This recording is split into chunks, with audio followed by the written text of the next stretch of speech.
Right now, I'm in Port Douglas, Australia on holiday, and my detailing business is still running. I'm literally still making money while I'm on holiday, enjoying myself. And this wasn't by luck, it wasn't by chance.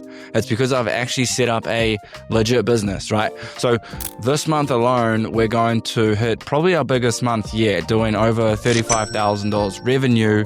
And it's basically because I've set up an actual business, right? I've set up a legitimate business with systems. So this video is broken down into 4 main parts. Number 1 is why you're stuck on the tools, right? Why most detailers can't step away and remove themselves from the business, okay? We're going to break that down. I'm going to go through my story and how I went from where you are right now, stuck on the tools, to being able to put myself in a position like this, right? On holiday, I'm about to go have a few drinks. My business has just had the biggest month ever and I'm on holiday. Part 2 will actually break down the systems and how I was actually able to set these systems up, implement them into my business so that I can step away and, essentially be off of the tools, not have to work inside of the business. So we'll look at the real systems that I've actually implemented. Part 3 will actually look into the numbers, what we've been able to do over the last month, and show you guys the amount of jobs, the amount of team that we've had on, like the amount of guys I've had in there working, and sort of just lay it out and just reveal everything inside of my business so you guys will even know the revenue and the profit.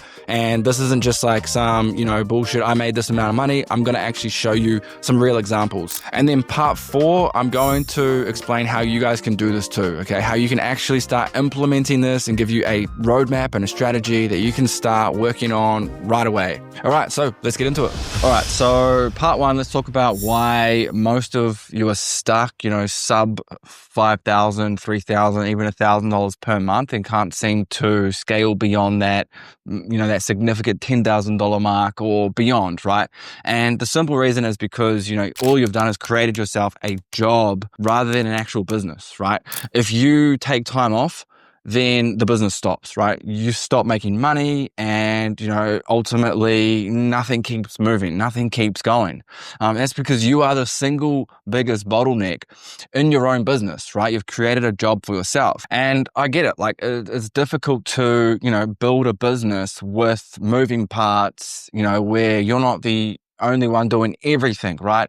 Because when you first start out, you're doing everything. You're doing the marketing, the sales, the actual detailing work, the admin, calling up all the customers, managing bookings. You're doing everything, and it's time consuming and tiring. And you get home after doing a bunch of work, and you have to follow up with leads, and it just becomes so tiring, right? But you're also at a point where you're not profitable enough to actually outsource this work to other people.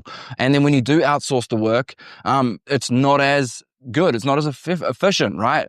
And I've seen this time and time again, and this is why it's so hard to scale these service-based businesses. Now, the way out of this is to simply set up systems and outsource work to people that are better than you, right? But it's not as easy as doing that. And in this video, I'm going to kind of break down, like how I've been able to do it, so that I can take time off and the business still moves forward and it still operates. But yeah, I've been in your position, right? I've been the one where I just created a job for myself. If I got sick, then the business stops. If I went on holiday, the business stops. I don't make any money. I can't pay the bills, right? And I was so sick and tired of being in that position. I was like, how can I create this business where I can leave and it still makes money, right? Because that's ultimately what we want, right? We want to be able to, step away from the tools and not have to consistently do the work and be the only one doing all the work. So let's talk about part 2 and the change that I made that actually took me from being the bottleneck of my own business, the only one, working, doing everything, to now, having a team doing that for me, being able to step away while still being profitable, still making a good amount of money, okay? So what that change was, I'm going to break down into 4 sections as well, okay? So number 1 is hiring the right people, right? This is critical, especially when you want to scale, because as a service-based business, a car detailing business, the biggest expense in these businesses is our time, right? Our time doing the work. That's the single biggest expense. So the easiest way to, I suppose, grow the business is to obviously get more work, but also have more capacity to fulfill the work, which means hiring more staff. Right now, the easiest person to hire or the easiest job to outsource in the beginning is the detail work itself, the actual service-based part of the job, right? So fulfilling the work, a technician, a detailer, whatever you want to call them, a cleaner. It is not rocket science to get someone to help out with the vacuuming or, cleaning the wheels, right? It's not even rocket science to get someone and teach someone how to polish a car. Obviously, there's a little bit more skill involved, but that's where the first hire needs to be. You need to quickly hire another detailer to help you decrease the amount of time it takes to actually fulfill the work, to do more vehicles in a day, to get more work done in a single day, therefore maximizing your revenue potential. Yes, obviously, profit margins are going to go down when you start to hire more people, but that's the only way to grow a business so that you can eventually step out of the business, okay? So the first hire is to hire another detailer, right? And then you can look at hiring potentially a salesperson to help you with the bookings, hiring an admin person to help you with managing emails, following up with customers, okay? Hiring an editor to help you with your socials. There are a lot of other hires, but this is the number one thing you need to get good at. You need to get good at hiring people, building a team. The definition of company is actually group of people, right? You cannot build a company on your own. You need to have a group of people around you. So for me in my business right now, we have a group of 4 core people, okay? We've got 2 full-time workers that work at the shop every day. I've got 1 manager who manages all of the operations at the shop. Then we've got a few casuals who can fill in when the workload gets a lot, right? When the workload increases, okay? And then I've got a sales and booking person to help manage the bookings so that I don't have to be the one constantly on the phone calling customers, okay? And then I've got a couple other contractors that help out with things here and there. Now, the best way to hire people, which what I've found is to simply just pay for an ad, okay? You put an ad out there, and then inside that ad, one of the best things you can do is say, send me a video, right, with a little bit about yourself and, why you think you're a good fit for this role, your goals in life, your past experience, just a few real basic questions. But the main thing you're looking for is, are people going to actually send you a video? Because that quickly filters out anyone who's not a good fit, right? So people that actually send through the video, there is, you can push them to the next stage, right? And then you get a good sort of understanding of what they look like, their personality, and then you can get a gauge on, whether or not you want to actually trial them out for a day. And then you go and put them on a trial, and then you can, filter through them quite quickly. Okay, the second thing, which is really important, is you need to create systems, right? So I've created a lot of systems inside of my business, everything from how we actually detail the vehicle to what we say on the phone when we greet a customer, to what we say to a customer when they turn up to a shop, to the follow-up process, the email sequences we have, the software that we use. Everything is systematized, documented, so that any employee that steps into the business, they can read a document, watch a video, and know exactly how to do that specific task, right? So we have SOPs for pretty much every part of the business, right? And this just makes it so much easier to scale. It's also very, very appealing to a potential buyer in the future. One thing I want you to note, right, is everything that I do within my business now, I do it with an intent on selling the business, right? So I'm not saying that I'm going to sell the business, but if I can build the business with the intention of selling it, then you can build it in a much better way, right? You build it in a way that kind of removes yourself from the business, because, to a buyer, they don't want to have to step into a business and have to take on, like 100 hours of work every single week. They want to buy a business where they don't have to work much at all and it makes a profit. And, that's what a great investment looks like. So you want to build this business up to look like a great investment, right? And it's a win-win, because essentially, if you do want to sell it, then it's going to be more appealing and more valuable. And if you don't want to sell it, then it's going to be easier for you because you've created a business with systems and you do less work and make more profit. Okay, the third thing is sales and marketing, right? The two most important parts of a business are sales and marketing, client acquisition, right? So we've got a really killer client acquisition strategy in place where we have marketing, which I call omnipresent marketing. I've got a system where we do omnipresent marketing. Basically, it means we are marketing everywhere. We have a website ranking high. We have a Google business profile with a ton of reviews. We're pushing Facebook ads. We're pushing Google ads, right? We're doing all these forms of marketing to push our brand, our business, our offer in as many places as possible where our potential customer hangs out. So our business is the most popular business in our location simply because we do so much marketing. So we've got a budget, we spend maybe $3,000 a month on marketing right now. It might be more like $4,000. I need to run some numbers, but we spend a lot on marketing, and that's because that's where we attract all of our new customers, okay?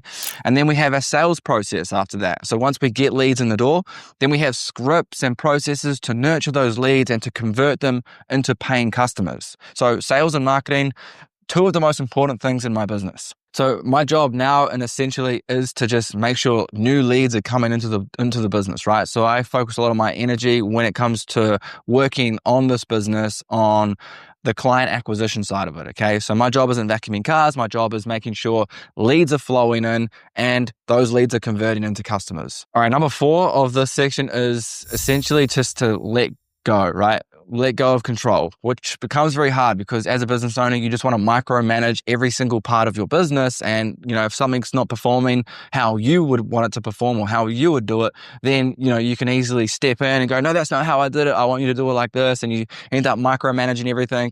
And that can actually implicate, your business and your growth simply because you're not letting go of control. And there's a sweet balance to this, right? Obviously, you need to be the manager of the business and, you need to make sure that it is sort of going in the right direction, right? But there's a time where you need to step back and let go of control and let the team and the systems that you've set up sort of like iron themselves out in a way and get better and better. Especially when you bring on new team members, they're not going to be amazing at the very start, right? At day one, they may not be amazing, but you need to sort of let go and allow them to train and allow them to get better. Eventually, they get better and better, and then you don't have to be micromanaging every single part of the business because that alone is very stressful. All right, cool. This next part 3, will sort of dive into my actual business numbers from the last month, okay? So I'm going to just lay it out there on the table for you to show you exactly what revenue and profit looks like for the last 30 days, okay? So currently we're at the 29th of July, okay? So we've got a couple more days left in July, but I'm sort of going to just basically, we've already got those days booked on the calendar, so I'm going to include those and give you a breakdown of that, right? So for this month so far, we'll do about $36,000 revenue, okay?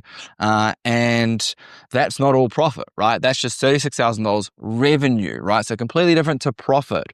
Although to be able to make $36,000 revenue, right, I haven't actually had to do too much work myself on a daily basis, okay? Regardless, let's look at what the profit looks like, okay? So the biggest expense for the past month has been wages, right? It's the biggest expense, sitting at about $16,000 of wages, right? So the biggest expense, okay? Next, underneath that is the lease, okay? So the lease is $3,300 every single month, right? And that's a given. Like that doesn't change at all. $3,300 every single month, right? Next, underneath that is the marketing, right? This is huge. Okay. Marketing is super important, right? So we spend about $3,000 on marketing every single month at the moment. Okay. That's Meta ads, Google, our website. Okay. About $3,000 goes towards marketing. And then, maybe some brochures, printing out some brochures recently, and a few other bits and bobs. Okay. Next, tools and equipment. So on average, we spent about $2,000, maybe it's between about $1,000 to $2,000 every single month on tools, chemicals, and equipment, and that's on the higher side of things. Okay, obviously when we do more work, we're going to use more chemicals, right? Next is just $1,000 on admin, miscellaneous, other things. Okay, so I just added that in there just to sort of add a buffer. Okay, that's the total expenses were at $25,300. Okay, so $25,300 on expenses for this month. So that gives us a profit, okay, of $10,700. So almost $11,000, right, on which is profit for the last month, okay? So that's pretty decent, okay? Now, a lot of guys struggle to make $10,000 revenue for the month. We've made $10,000 profit for the month. So this is just a breakdown to say, look, Obviously, it's not all profit, okay? But the more revenue you can create, obviously, the more profit you make. Now, the profit margins that we're aiming for are around 20 to 30% profit margins for this business, okay? Anything over that is just an absolute bonus, right? You're not aiming for 90% profit margins. We're not aiming for 75%. We're not even aiming for 50% profit margins in this business, because that would be silly, okay? Because we're trying to build a business that works without the owner's involvement, right? I don't want to be involved in this business. I want to create a business that works without me. And therefore, we have to operate at those thinner margins to pay for wages and pay for other things, okay? So that's just laying it out on the table to give you an idea on what it looks like from revenue to profit within my business, okay? All right, part 4, let's talk about how you can actually start implementing this today, okay? What you need to do in order to actually start systematizing your business, scaling up your business so that you can eventually step off the tools, okay? Now, it doesn't happen overnight, right? You have to work at this. It's not going to happen at a click of a finger, right? It is brick by brick, and you will eventually get there, okay? This wasn't just a sudden change for me. What did change suddenly was my mental thinking, like the way I thought about this, my mindset, okay? That's what I changed all of a sudden. I woke up one day and I was like, I need to set this up like a proper business and not just a job for myself, okay? So that was definitely the sudden change, but the process is not a quick fix, okay? This is something you need to work at constantly for weeks, months, maybe even years. So step 1, get off the tool strategically, okay? You want to be offering one core service or a couple core services, and then you want to train up someone as fast as possible that can help you with that service, okay? That can help you do the details, right? If you can train someone to do the details with you, then eventually you get them working on their own, or you get them working with someone else, okay? So you've got 2 guys working in a van, let's say. You can step off so that your main role becomes sales, marketing, booking customers, customer relationships, the higher leverage skills inside of this business, okay? You need to systematize everything. Like I said earlier, you need to get a CRM to manage all of your customers. You need to get SOPs for all of the processes inside of your business, okay? You need to build your business with the idea of selling it, right? You need to build a lead machine, okay? So you need to build a marketing engine that just generates leads for you on autopilot, become omnipresent in your location. You can't just rely on word of mouth these days, right? Everyone is digital, so you need to be where everyone is hanging out. Everyone hangs out online, right? So you need to be putting your marketing online. You just need to start small, okay? Brick by brick, you build this business up, all right? You guys can do it. Thanks for watching, and I'll see you in the next video.